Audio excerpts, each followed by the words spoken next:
Hello and welcome back. So now we're into the assembly stage of the furnace. We have trashed the old floor unit for obvious reasons. I think that was completely shot. We've got the heater core here in the old furnace, which is now nothing but scrap metal. So we've taken everything useful off of that and got rid of that. So that's gone, and you can see we completely repainted the unit flat black. We've used the piezoelectric starter from the old furnace because it had better connectors. The other one is floating around right here, and as you can see, it's in bad shape. So we decided to use this older one because the connectors actually hold on better. They're real connectors, so we got rid of that. There's the old cover. Here's the new cover with the, let me get the light right here so it doesn't zap anybody. So there is the electrical diagram, and Richard and I just went through checking every connection to make sure what's on this diagram is showing correctly here. So we traced every wire in here to make sure. Now hopefully the control board still works. We don't know that yet, but we got this. Obviously this is a lot better shape. It's more solid. We cleaned up the tubing.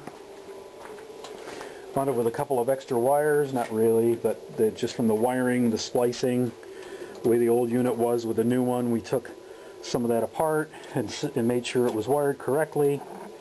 We got the sales switch under here that we hooked up.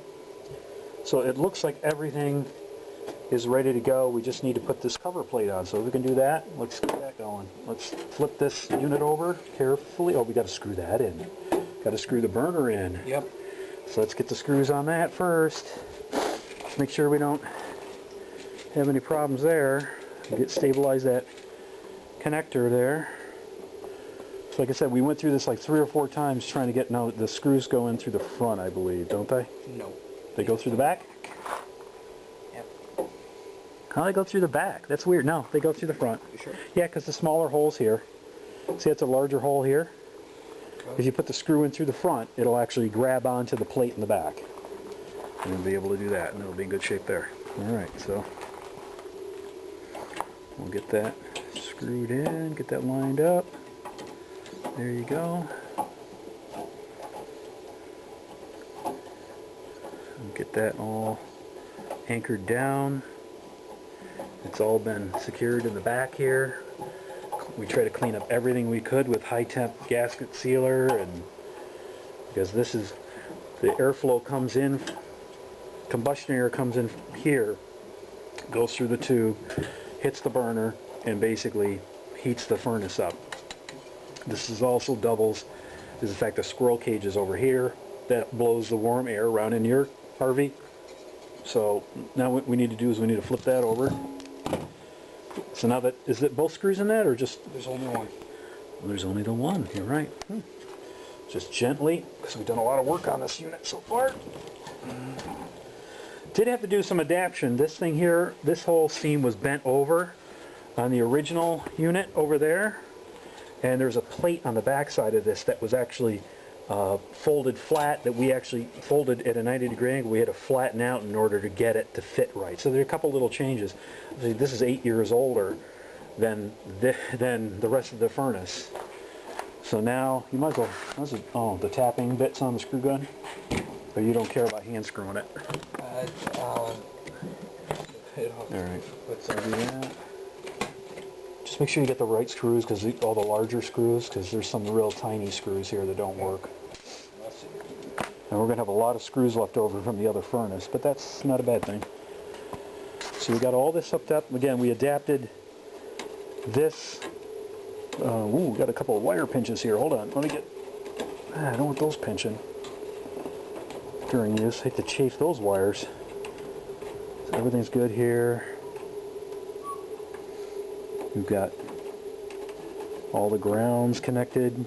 I'm surprised we have a spare ground on this connector, but yeah. I think because one of them was doubled up. Yep. One of them was. Yeah, one of them is doubled up. It's this one, right? It's this guy right here. Yeah, I guess I'll do it. So, and that one would have been the black, and that would have gone onto that last terminal. So, okay. All right, so we're going to get those screws on there. You got the best of the bunch there, I take it? Yep. Always the better ones. All right. Yep. Oh, you know what we should do before we do this? Whoa, wait. Don't put it on. We should put the sealer on this. It has a complete seal. Oh, it has a complete gasket? Okay, Yep. then we're good. Then we're good. Well, you're just being cautious. Well, this is the combustion air, you know. This is actually the air that it gets sucked into the unit in order to blow through into the burner. So, yeah, I want to be a little paranoid with that. I don't want it blowing combustion air into my RV. So, let's see, where's the other, I had a bunch of other, there's a screwdriver. So I'll get that going. And we'll get this secured.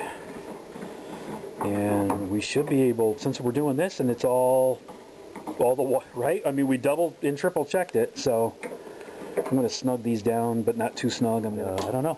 The battery's all charged for the chassis. Yep. The coach battery, so we should be good there.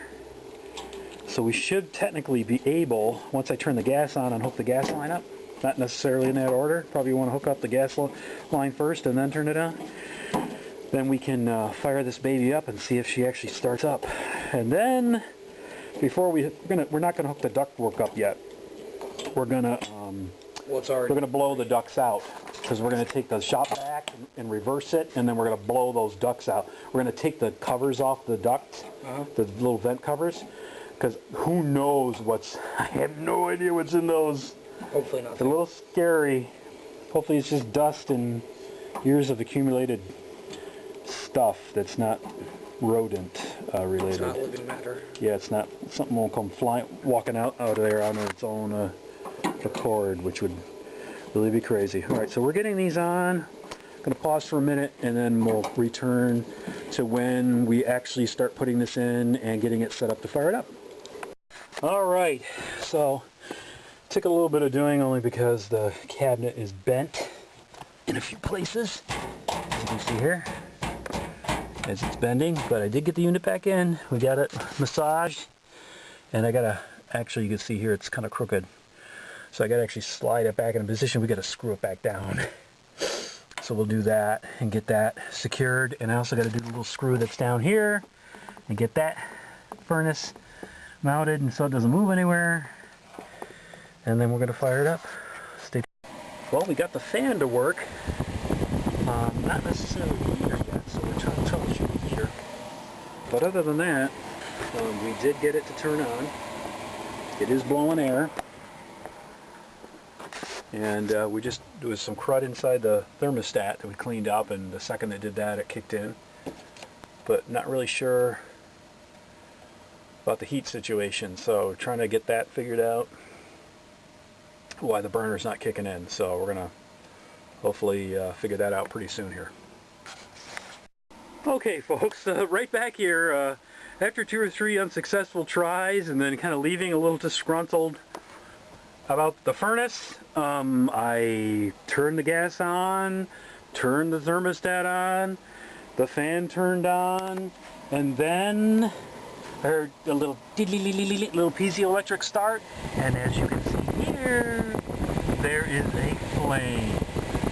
There is a very nice flame in my burner unit there. I'm going to zoom in, hopefully you can see it, maybe not. Hard to see, but there is a flame in there. It is a burning away. And Richard was very nice to actually clean off the window where you can see the flame. Right there we go. There's a little better, blocking some of the light there. There we go. And I can actually feel the warm air blowing through the unit right now. This is freaking awesome. Love it.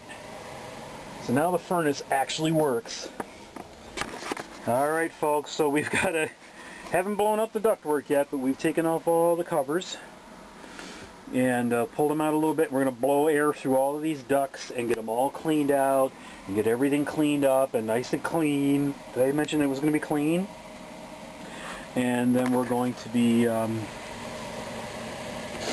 hooking all the ductwork back up. So thanks for watching, everybody. Like I said, as you can see here, we do have burner flame now, which is really awesome. I'd say cool, but not. So, really nice and warm. Loving it, loving it. Thanks for tuning in, folks. More videos coming in the near future.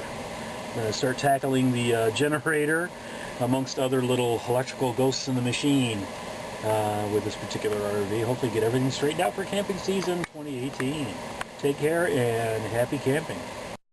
Okay, well, it's only been about 10 minutes or so, and just checking that again. I just love looking at that. I love looking in there and seeing that flame, man. It's awesome. Just, you know, the amount of time I put in dealing with this thing, it's just really great when you can have something that works like that. So now I'm going to come in here. Now it's only been on like 10 minutes, and the outside temperature right now, let me see. Let me pull it up on the phone here. Temperature, weather. It is a whopping, really, you can't even see the phone. There it is. Okay, it's 36. I don't know if you can see that on the phone. I'll have to go like this. 36 degrees. Maybe I'll turn the brightness down. Put that out of the way. 36 degrees. It was definitely a lot colder this morning. It was like in the 20s this morning. But I'm going to show you the thermostat right now, as you can see. Might zoom in a little more here instead of getting too close. So I've got it, you know, just cranked up. I just pushed it way up, not to get it going faster, just to make sure the heat stays on. As you can see here, this thing will focus right. We're now at about 67, 68 degrees in here. I mean, we are, and you can see, as you can see, it's stuff's starting to defrost here off the roof.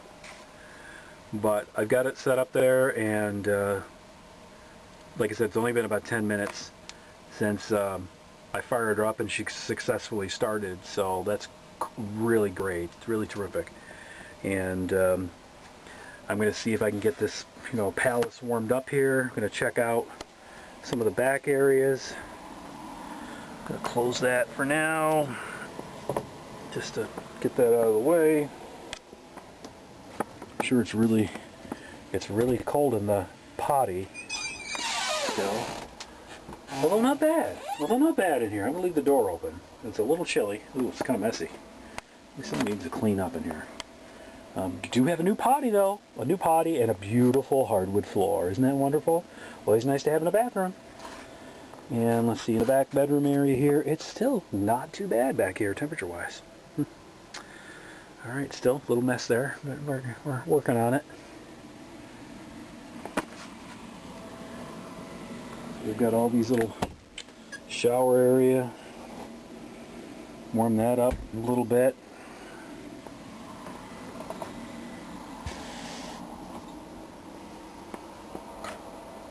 It's definitely working a lot better in here than it was, that's for sure.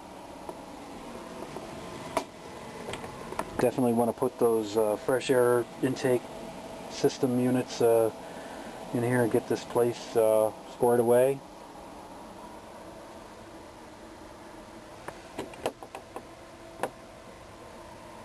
And just really happy that the furnace is actually working now, which is really, like I said, terrific. I don't want to say really cool, because, you know, whatever.